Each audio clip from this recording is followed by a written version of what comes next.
Then it is internet era. Everybody were building apps and information technology, software, and all of that. Now it's AI age. AI is like the biggest step change we have ever seen, and I think it'll enable everybody, and people will find newer jobs and with newer skills rather than doing the same thing which they were doing. People thought that their AI is not doing good, but they are bringing the reality and telling that, dude, AI is not perfect. This is how it got. I felt like Adobe Firefly had given me multiple other options like the additional effects that you can do, additional colors you can do, and more advanced capabilities. Srinath, I work as a product manager at JP Morgan. This is Saladi. I work as a product manager for Best Buy. Hi everyone, this is Phani. I'm a product manager at a startup.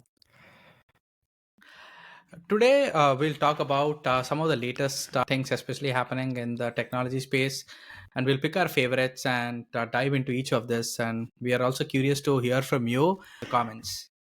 So, with that being said, I will dive into one of my first favorite, that is AI image generation. So, I think as we may have seen, we have seen a number of tools that have come around recently, especially in the last 2 months. I mean, we have seen DALI 3, which being launched by the OpenAI. We also saw Adobe Firefly, and we also know we have Midjourney since a while. And I also saw another product which was launched by Amazon recently to be more creative for ads. So AI image generation especially has been intriguing for me for the last 1 month. The amount of creativity, the options that each one offers. And one of the things which were really caught my eye was Adobe Firefly, which was slightly different from other products, DALI and the Midjourney. Felt like um, Adobe Firefly had given me multiple other options like the additional effects that you can do, additional colors you can do, and more advanced capabilities, I think, which we know. I mean, Adobe in general has been the leader in that space since a while, especially in any Photoshop editing or in editing world. Um, so that has been one of my favorites, which I've been recently playing a lot. I was just curious if you guys had any, I mean, insight or any favorites in this space. I actually saw an ad, I guess. So this actually shows you a person editing pictures and also video. So there's like people walking through a desert, and I think you can actually select the area and make it a forest. So that's crazy, right? So you're actually building things and changing things as it goes. And then normally it takes a lot of time to do that, but I think using AI, it's much faster and easier to do that. Yeah. And but one thing which was surprising to me was it was actually showing me a real person image when I was typing like, oh, can you show me an image, a person on a grass on a bright sunny day playing? It was actually it was giving an image, but it was Okay. giving me an image of an actual person. But I don't know I can use that or not. But that Okay. was interesting. Yeah. So even I was trying to do DALI. I tried to check out DALI 3. So previously DALI 2 was okay, but not as good as Midjourney, right? So, and it, when I ask it to, maybe put some topics on top of the picture and all, it never used to do it right. And it used to put some gibberish and all. Now it is kind of getting it right sometimes. So it's kind of an improved version, and I see it is now closer to Midjourney, not as equal to Midjourney, but closer to Midjourney. I'll tell you one of my recent experiences. So I wanted to get a professional photo. Like typically, if you want to get a professional photo, you'll have to wear like suit, like some jacket, etc., etc., and wanted to take a picture, right? So when I was searching for it online, I found an AI tool. Okay, it's a well-known app. It's an AI app. I don't want to tell the name. It was like, I'll generate you professional pictures in few minutes. I was like, sure, this is amazing. Let me give a bunch of pictures of mine and then see how it gives. And all the ads and all the marketing is like perfect. It's like the person who is there versus the professional picture will be like amazing. And all the marketing was also like, dude, you'll be getting professional pictures in few minutes. Like, sure. And they said there is it's 19 bucks or something like that. I was like, sure, 19 bucks, let me try it out. I uploaded like 20 pictures or something like that, and AI generation. So I thought I'll wait for some time and see. 10 minutes passed, I didn't get anything. Half an hour passed, I didn't get anything. 1 hour passed, I didn't get anything. I was like, okay, let me leave it and maybe I'll come back after some time. After 6 hours, nothing was there. I was so pissed off. I was like, okay, let me just chat with these guys. Then I chatted with them. Then that person was like, sir, that typical turnaround time for us is 48 hours because we have a lot of traffic. I'm like, dude, where did you mention that on your website? I was like, okay, make it fast and give it tomorrow. And then I went next day. You should see those photos. Very bad. Very, very bad. My eyes were somewhere. I was I some dots came on my face, etc. I was like, dude, what the hell is this? And that guy was like, sir, these are all AI generated. We can't do anything with it. I'm like, okay. But the picture in the ad was really good. Yeah. So Yeah. random picture generation, I think, is still really good. But if you're actually optimizing an existing picture, I don't think AI is still there yet. Even Google, right? They have been giving ads about their Google photos being very optimized, like automatically adjusting photos, removing people, etc. But when you actually try to do that, it's not doing a good job. Very minimal things, it'll definitely do it. But if you're scaling it for like multiple people on the picture, etc., it's not doing a good job yet. Yeah. Yeah. Yeah. I think I've So I go think ahead, a Sidhu. very big pain point, right? Any of these image generation tools can solve is creating infographics. So, it takes a lot of time and effort and money to do those things, right? If consider you are writing a blog and you have to, sometimes it's very easy if you have these visuals and, infographics with like tables and, all of these diagrams and all to make a concept easily explainable to people, right? So but we need a person to do that and it takes time, and if a generator can do that, that's like lot of dollars there. Actually, I'll tell you this, right? Sidhu, I think one of our videos we talked about this as well, prompt engineering. Yeah, So, if someone is really good at prompt engineering, they'll do a really good job at image generation and getting the right images for your articles or for your publishing material, etc. But if someone doesn't know that, they'll be sitting in front of Midjourney or any other AI tools for hours and hours to get to a point where they want to exactly get something. And the funny part is, given that this is AI, if you generate one image and if you loved it, but if you want a small tweak in that, you can never make that happen. that's right, that's the problem. Yeah, and I've been trying to use images because I don't want to use images which are external and have links in my newsletter, but it's very hard. I have to give so many prompts and try so many different permutations and combinations to get it right. So yeah, it's not yet there, but I'm very excited on all of the new changes. And right now even ChatGPT has visual, right? They're releasing these models in all the modalities. You remember in our previous conversation we were talking about these models, LLMs are good at doing one thing, either language, voice, or video, but now some of the models are traversing and combining these modalities together and try to give you outputs. And another one, I'm not sure if you guys tried Adobe Firefly. It has some advanced capabilities, especially from the editing world, which I feel like are not there in Midjourney or DALI 3. Is it like a Now, subscription thing? You can try it for free? as of now, no. I tried it for free and it worked, and it had multiple other options.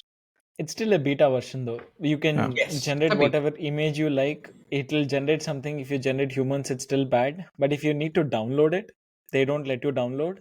Or they have a big this thing on top of it saying it's Adobe Firefly generated, not for commercial use on all of those things and stuff. Was able to copy images. I don't know. Maybe they did release. They updated something. I was able to Okay. copy images into a doc. Okay.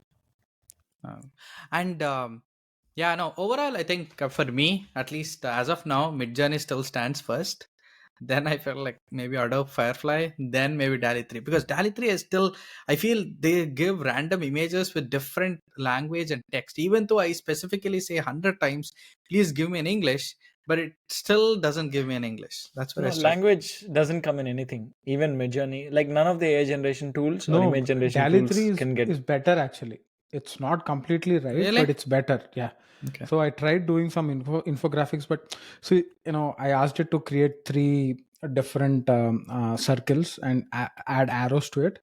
It was getting two of the words correct, but the third always right, irrespective of the combination, right? So, man, please give me one image that it is not giving it to me.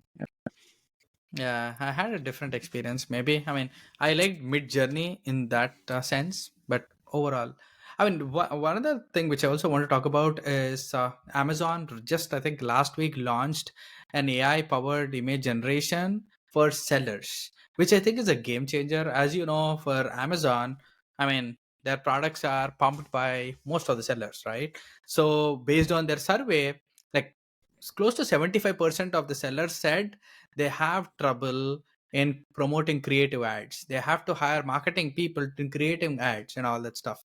So Amazon, I feel like solved this pretty good with their AI power, where sellers can upload their product images and just say, okay, take this microwave oven and put it in a kitchen and show that it can prepare some food or something like that, right? So it will automatically create images which they can leverage to promote. I think this is not only a win-win situation for Amazon and seller, but also brings good engagement from the users by promoting more ads. So that was So pretty interesting to me. let me understand this. So you're saying that anybody who wants to sell stuff on Amazon, they can use this to create these images and all of that stuff through AI. Okay. Yes, and they just what they just do is upload the image of their product and just say what they want, and it'll automatically create and it'll let you choose options. I think we spent a good amount of time in the first one, that is AI image generation. And my second favorite thing was how bad is, I mean, basically providing more customized responses versus ChatGPT, like in terms of predicting if a content is correct or if they are not sure about the content. For example, bad, I mean, if you go and type something and say, oh, can you give me information related to this XYZ? It basically pulls the information from their search engine and tells you and highlights wherever possible in green, orange, to say basically, oh, this is confirmed content. A lot of people agree with this, and in some of the places it may highlight in orange, saying this is not. Basically, few people have refutable claims against this, so please go and check and validate.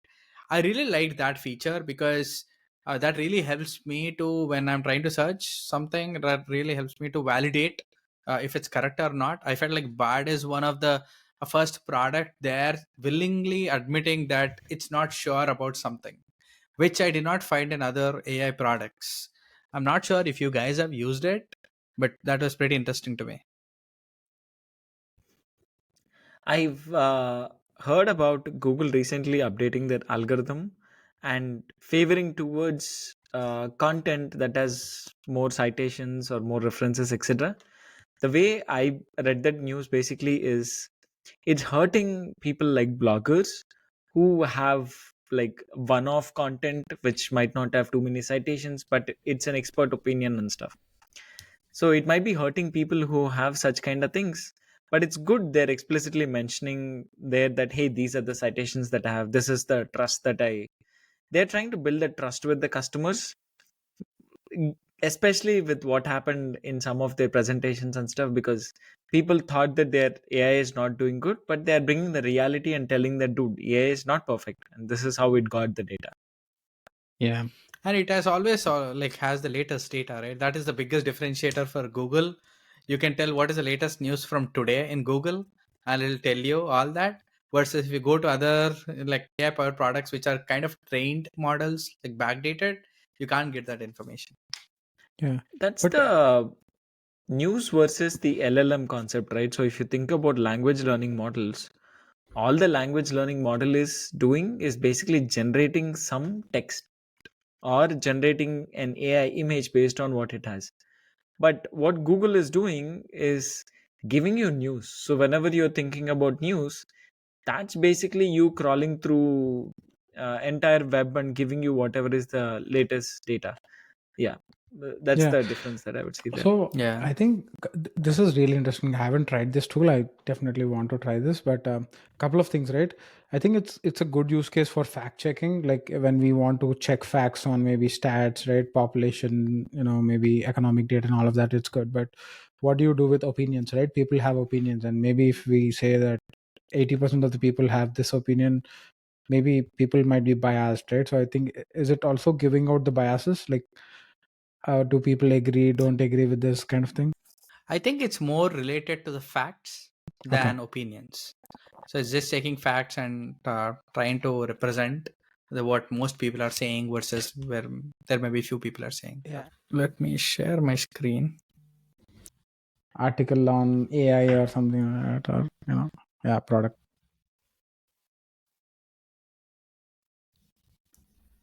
Oh man, this is actually really really good. Yeah. So this is we're good to see that the orange ones. Don't know where it No, but the was good thing here is, stuff. actually, this is bad. I don't know. If I see this right, it generated an article and it itself is telling that I can only fact check probably 40% of it. But honestly, the entire content is good when I briefly looked at it. Yeah. It's basically telling that there are different factors, these are the different models, prioritization frameworks that you can use, these are the best practice, etc. Everything is good. But it's telling that I can only confidently tell that only this ones are written by other people. I think probably it's more useful for any like actual fact checking rather than general content like this. Hmm. Yeah. Like population numbers going into a little bit more detail than what we had there originally. Okay. Hmm.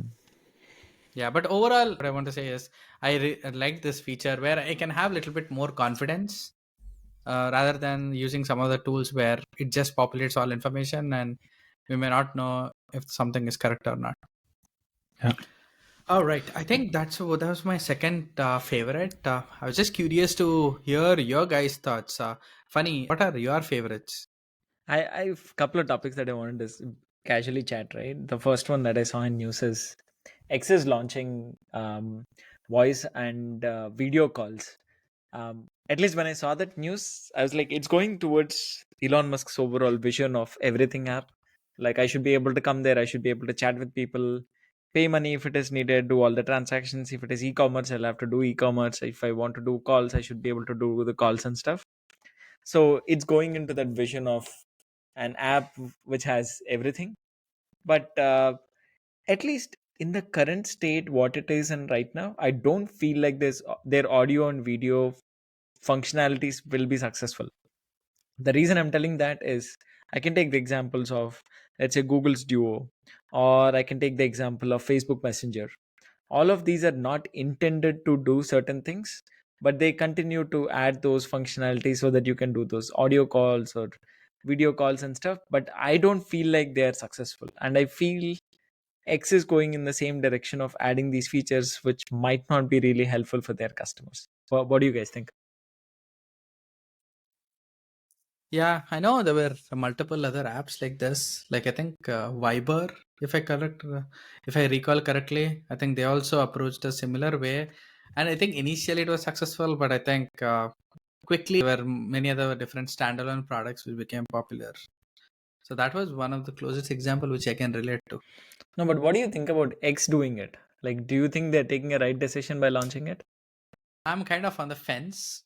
I don't know yet because I maybe, I mean, for instance, if they put everything in this X currently, I mean, it's primarily used more of a tweeting or a messaging thing, right? Maybe if few people are interested there, I'm on the fence. I don't have opinion as of now. Okay. So Sidhu, what do you think? I was actually going in and searching a meme actually. So when Elon took over, right, and he brought in a new CEO, I think she actually tweeted the vision for X. It was something similar like a super app which is doing everything for everybody. And people had a lot of memes out saying that her first day she goes to ChatGPT and asks puts everything what Elon wants to do, and then asks us to craft a vision statement, and then shows it to the employees, right? But it depends, right? I think the whole concept of Twitter was instant messaging, and making it really really easy for anybody to share news and share it across, and to the world, right? I think that's where the micro blogging concept, previously it was more like articles and long form content where people used to take days and days to receive the news, and it was not instant. But when Twitter came out with this, something like a micro blogging concept, it was more like, okay, I don't need to spend much time. I only have this much of a character limit, so I'll tell what I want to say in this short period, and it was instantaneous, right? Celebrities coming out and saying that this is what I on what's on my mind. This is what I'm trying to do. So it's more like the curiosity of people to peek into other people's life is what the lifeline of Twitter is, right? Previously, but I think Elon comes with a different vision and mission onto it, right? He's trying to, I think the whole mission, what he's trying to achieve is to promote free speech. And that might not be limited with the previous vision of what Twitter is, right? Previous vision of Twitter was more like fast content out and all of that stuff. And free speech can be through text, can be through video, audio, and anything. So I think that's what he's trying to do. He's trying to, when you have this mission, bold mission upfront, there are a lot of different ways you can, get to that mission. And that's what X is trying to do here. And I feel that it's worth trying, right? Just put it out and see how people react to it, and if it's taking off, make it more, add more features to it, otherwise scrap it. So I think that's what even Elon is concentrating on. So he wants a very high velocity where the teams are producing more and more features, and they see how it's working out, and based on that they see either pivot or extend to that. That's what One my thing I take want is. to add here, right? I don't know. I'm bullish on them doing live streaming because as an app, I know they started with microblogging, but the way I see the intent of the app is they want people to share more on the platform and stay there for a longer period of time so that they can communicate to a larger audience. So if Biden is coming and talking about certain things, I would be really keen on sitting and watching that. So instead of me doing in YouTube, if that's live coming on X, I'll do that. So I think they should be focusing on live streaming. It could be simpler use cases like gaming, or it could be bigger use cases like political debates.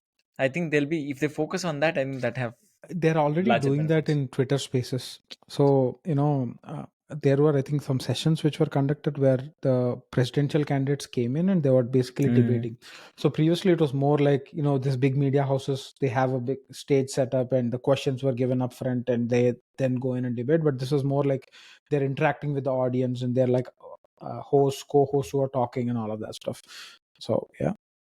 That's interesting. I think with in a lot of places, elections coming soon, I hope people use that feature. I think that's Yep. going to be pretty helpful. And free speech, right? And Yes. it's so it costs way less. Yep. And if people get access to this in India, they'll rip each other off in these platforms, right? Yeah. Yeah. That's true. But it's also a good thing because people have mobiles, like, and if we can do easily live streaming and share, that's good. Yeah. Cool. Let's switch Yep. to my next topic. So the next topic that I have is Apple Watch. So what I recently saw in news is Apple Watch is launching their double tap feature. So what that basically means, let's say in the past, if you want to use your Apple Watch, you're basically putting your hand like this and then tapping on it, scrolling the wheel, etc., to do certain things. But now imagine a world you don't have to use your second hand. You can just, let's say you get a call, do a double tap to accept it, or if you want to mute it, single tap, or if you want to go to a next song, do a double tap, etc. So with similar simple taps like that, you can keep operating things. That's like a huge game changer because it's opening up a lot more use cases where people can in real life don't have a device and understand the gestures without having a camera. And I think this was made possible through their Vision Pro, which I know we spoke about that probably a couple of months ago. What do you guys think about this? You know, I would love that feature. It's a game changer for sure, right? So I remember so many times when I go out running, right? I forget, right? In Minnesota, it's cold and you wear gloves and all of that stuff. So I start running. Then I remember I didn't start, the workout. Then I remove my gloves, go in and tap, right? If I'm actually doing that while I'm running, that's like a game changer for me at least. I'll tell you one of the biggest uses for me, at least.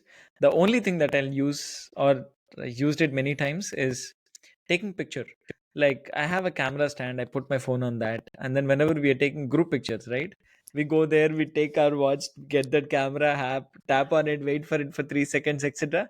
And by the time it takes a picture, many a times my hand will be like this. I'm like, dude. They also said you can scroll like this by doing something like this, and then once you get to the app, then you can just tap on it to open, tap on it to take pictures and stuff. That's like, dude, amazing. I think extending their Vision Pro concept. Yeah, yeah. That's all I have. All Sidhu, right, over to you. Sidhu. Okay, yeah, let's do that. The final home run. Okay, I was actually listening to a podcast, and I know as I was listening to the podcast, something struck me, a very interesting topic. So I thought, okay, it'll be worth exploring that topic with you guys. So we have used Lensa before, right, to create AI images for our thumbnails, right? Have you wondered like what powers Lensa? Any guesses? Should be one of the LLMs, I guess. Which Either which one is it? Take ChatGPT, a guess. Take a wild guess. Any of that. either Llama or GPT. That's my guess. You Yeah, my Srinath? guess. GPT. GPT is my guess. Okay. I was also thinking the same, but it's not right. Even I was like talking about to a lot of people saying that Lensa, maybe it's GPT or something like that. But it looks like it's Stable Diffusion. And Hmm. when actually the podcast was founder of Stable AI, and one of the products of Stability AI is Stable Diffusion, and he was actually talking through his vision and what the product is and all of that stuff, and that actually piqued my interest, and I started digging deep into like what was his background, what is the background of the company, and what is the company trying to do moving forward. So that's where it's like very interesting, right? So this guy is he's an immigrant and he's from Bangladesh. He's from a Bengali Muslim family, and later he moved to UK when he was 7, right? Then he went to a couple of different colleges, studied tech. Then he worked in the investment banking for 13 years, and then in late 2020 he started a company called Stability AI. And the vision of the company is to build the foundation to activate human potential. So this is not just image creation or any other thing. They want to build LLMs at different levels and all the different stages. And one of their first products was Stable Diffusion. Stable Diffusion is similar to Mid Journey and DALI. So it when you give a prompt, it generates an image. And the very interesting way this model was trained is Stable Diffusion was trained with 2 billion images systems, and the size of the images was 100,000 GB. That's what he said. So once the model was trained, now the file for the model is 2 GB, and it can generate any image. So imagine the level of compression here. So they're actually training the data, these models at such huge data and compressing it to a 2 GB file. And he's saying that you can have that in your mobile and you can keep generating images. Look at the efficiency and the level of what these models are doing. So I was very intrigued by that, and these people actually kind of do it in a little different way compared to Llama 2 or ChatGPT. They have an open source model. So what they do is they have actually open sourced their models, and they have contributors, and looks like they had close to 25 million downloads in the first 6 months, and they had 50,000 plus stars. And this is not even close to any blockchain project. So you know how popular blockchain has become, Bitcoin and all of that stuff, and this is like, I think, some of the comparable projects took more than 6 years to get to this spot, but this company got it close to 6 months. So they're basically opening it to everybody, and they're allowing more contributors, and as more contributors contribute to the model, it will become more and more efficient. So that was very interesting to know. So I think a very also another takeaway here is, right, so initially the company raised close to I think 1 million or so, and the first prototype was built in with an amount of 600K. So that was basically generating images. Once that was done, they closed a 100 million round of funding, and then now the company is valued at $1 billion. Look at the amount of value these tools can add with such small amounts put into the companies, right? You cannot imagine a traditional company generating so much of value, right? Like in 1 year or 1.5 years time, 1 billion valuation with so many less people. I think it started with around 39 people, and now they have like 170 people. So I thought this was a really interesting story to share with you guys, and have some other interesting facts, but want to hear what your reactions are. This is very good to hear. I didn't know that Stable Diffusion is doing really such amazing stuff, and I love that vision as well. It's not restricting to like image generation or text generation, or what do you say? Even voice generation is something that I'm seeing with AI nowadays. They're just telling that, hey, I'm gonna build the foundation of anything that you want to help humans. I think so. That's amazing.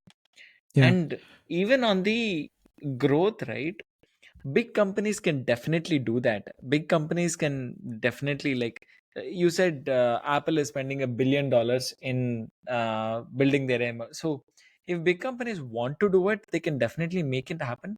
But there is always that hesitation of, what do I gain by doing such small things? Or I can't put it in front of people, because if I put it in front of people, people will be like, dude, Google's it's like Google's Bard is not doing a better job than GPT. So people will start comparing and stuff, so they don't put it out there.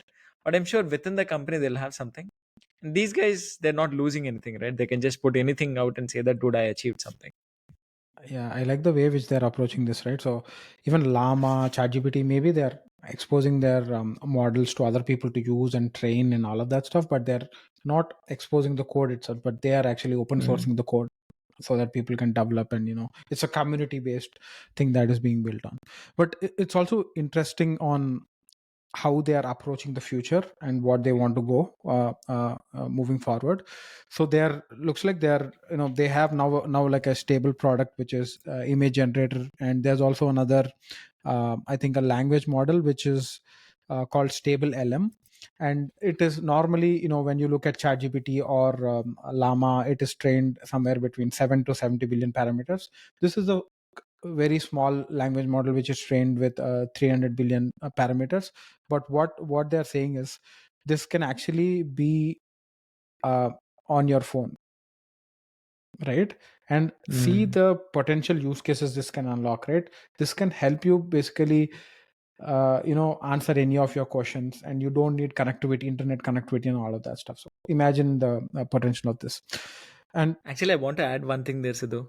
I think the biggest use case there is businesses, because imagine this scenario, right? You might not be able to use typical models, but if you want to generate something, and if someone comes and tells that, dude, I have this very simple thing, you can put it in your code, and then you can generate whatever you want. And then let's go back to Srinath's example that he was telling. You want to generate images for your advertisers, or you want to generate images for your sellers. You can easily take this one, adapt to your code or adapt to your specific use case, and launch for it. So yeah, that is amazing. yeah, and also, right, Yeah. some of these chat GPT and models, all of these models, right, it's very, very capacity intensive, right? So it costs you to run these queries, and it costs some money to do that. And the founder was also talking about creating a educator, like a tutor AI. So what you're saying is, like in Africa, right, the average duration when a kid from the point he's born they start writing or learning is 10 years, and because they don't have the necessary access to education or any of the devices and all of that stuff. So if this can be put into something and can teach people, right? Like it's basically, as I said before, it's a level setter for everybody, so everybody will have that level playing field and same knowledge and access to everything, so that they can produce things. And to just to extend to that, right? So what these people are doing, that they're just not stopping with images. What they're doing is they're creating models in all the different modalities. Looks like they have audio, video, they have models who are looking into protein, chemical DNAs and all of that stuff. And in each of these different modalities, they have different verticals. Looks like they have a banker GPT, which looks at use cases of bankers, a board GPT, which looks at board meeting use cases. There's also a nationality model, where this model will have the biases of maybe an Indian, an American, or a person from UK, right? And what they're also doing is they're making all of these different models available through Amazon, Azure, and GCP. And it's accessible for everybody. So imagine, right? So it's open source, accessible for everybody in all the different modalities and all of the different verticals here. And look at the amount of innovation which can be built around all of these different use cases, and how engineers and developers can use this to build apps on top of them. Yeah, definitely. Yeah, Theoretical sounds good. I can definitely see the use case. uh, Again, I there's a lot of nuances that they'll have to face when they're expanding on the data, because good data is always better. When you're trying to like exactly customize to a specific region or specific, it has its own complexities. Let's see how it goes, but yeah, that's right. excited too. Yeah, I say, right, like as they're experimenting at so many levels, right? Definitely there'll be a lot of failures, but there'll be also success stories. I think that's what I'm more excited about. But good to learn Vision. that there is a person who's driving this vision, and there's like so many products that are coming out, and people get to know about this and experiment and play around with them. But good to know. I learned something new because I didn't know about this company. Mhm. All right, so should we do the second topic or save it for the next time? Let's finish I it. mean, Let's if do it. you, yeah, if you want to talk quickly and your second favorite, we can discuss. Yeah, so my second thing was assistant. So I actually didn't know that this actually came out. So we had a group, right, where a couple of our friends discuss certain stocks and all of that stuff. And one guy was like uh, prompting an AI to answer some of the questions. And I was like, what is this? And when you go and check, right, the AI assistant is actually a member in your group. I was like, so Meta also is releasing something like this, and I thought, okay, I asked it questions of, can you summarize all the conversations which you have made, and said like, I cannot access private chat information. I think it actually uh, they could have added that functionality, but I think they wanted to make sure that they wanted to show that they take privacy seriously. So I think they haven't added that stuff. And I asked a lot of different things, but it was not able to do most of the stuff. It's just giving you general information, general news, and all of that. But I see that this is a very big unlock for small business. So there is WhatsApp business, right? So a lot of small businesses actually sell stuff in groups and all of that stuff. And the biggest hurdle for any small business is having their own customer service and people dedicated to answering questions on the products, right? So if AI assistant can be trained in some of the product data and stuff which the small businesses are willing to sell, that's almost like a lifesaver for them, right? They'll have an assistant for every customer who's interacting with them and answering questions on the product quality, or maybe getting back processing returns and all of that stuff. So I thought it was very interesting there. I was just curious more around the WhatsApp for businesses, the as AI assistant. Kind of that feature existed, not maybe like a true AI, but I used in the past where, for instance, if I placed an order and if I asked questions around the order about the delivery, the status, it was giving me the responses. I don't know what that was, but maybe this is a extension and more powerful feature. No, I think they had it in the past, but the difference was they had a what do you call that, FAQs kind of thing. Like you will Chatbot, give right? FAQs. Yeah, exactly. Not an So AI powered one. So that is Yeah. more like it looks at the keywords and answers, but this understands your question and Yes, answers, right? Yeah. And there's it's like when more you powerful. also go to, if you go to WhatsApp and click the new chat window, and there's like an new AI chat, and you can see different personas.